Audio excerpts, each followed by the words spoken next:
The last human died in agony, but not before pressing a single button. 4 seconds later, across the dead cities of Earth, in the frozen shipyards of Titan, beneath the ruins of forgotten bases, something woke up, and it was hungry. The air in Medfac 12 Alpha hung thick with the scent of antiseptic and despair.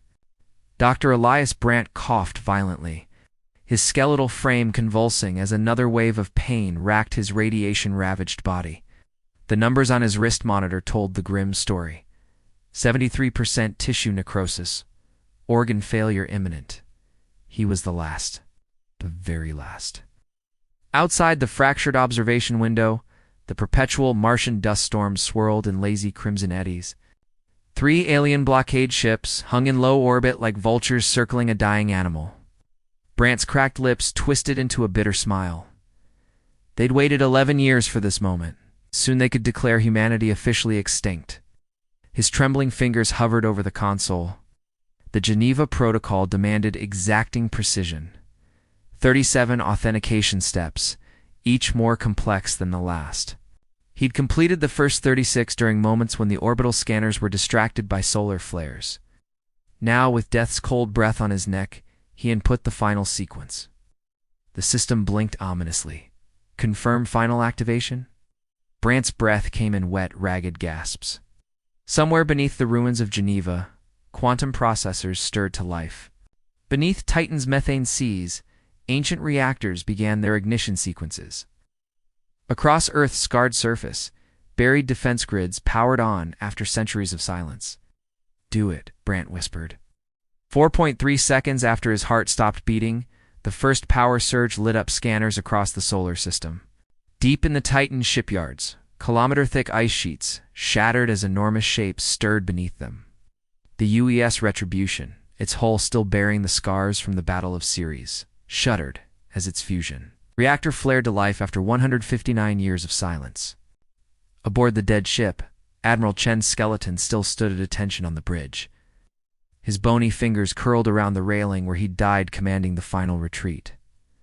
Primary systems online. The ship's AI announced to the empty corridors. Weapons charged. All enemy vessels acquired.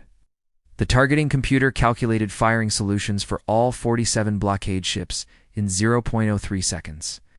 Meanwhile, in the ruins of Shanghai, Scavenger Team Gamma 9 picked their way through collapsed transit tunnels. Private Krell, the youngest of the alien squad, paused to examine a strange console.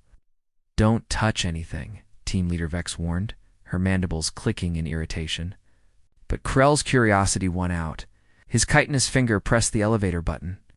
The walls dissolved into light. Suddenly they stood in a perfect recreation of pre-war Shanghai. Businessmen in tailored suits rushing to meetings, street vendors calling out their wares, children laughing as they chased drone pets between the crowds. The holograms were so real Krell could smell the pork buns steaming at a nearby stall.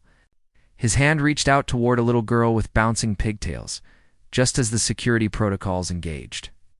The last thing he saw was her holographic smile, before the plasma grid reduced him to atoms.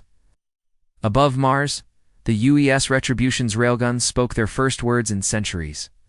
The blockade ships died in perfect sequence, their explosions forming Morse code against the starscape. We remember. Across the solar system, humanity's ancient defenses awoke with terrible purpose. Lunar particle cannons burrowed up through their regolith tombs. The Mercury forges began stamping out new warships from their molten metal pools. On Europa, ice quaked as submarine battlecruisers rose from their frozen graves.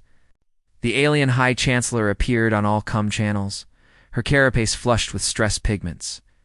"This is an isolated malfunction," she lied smoothly. "The Terran species remains extinct." As she spoke, every screen in the hegemony switched to footage they'd tried desperately to erase. The orbital bombardment of Earth, the death camps on Titan, the systematic extermination documented in their own military logs.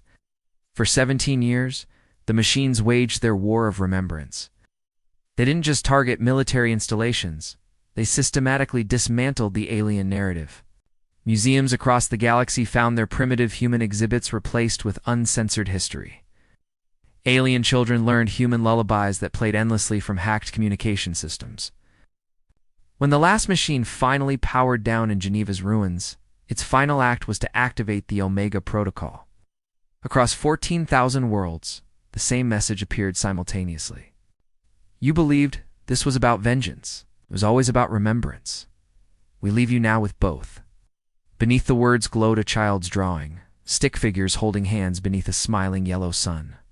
Archaeologists would later determine it was made by 7-year-old Li Xiao, 3 days before the bombardment of Shanghai. As preservation fields shimmered to life around Earth's ruins, the holographic ghosts of humanity went about their final day in endless loops. Businessmen rushing to meetings that would never convene, street vendors selling buns that would never be eaten, children playing games they'd never finish. Some weapons don't fire bullets. The most devastating ones fire memories. And memories never truly die.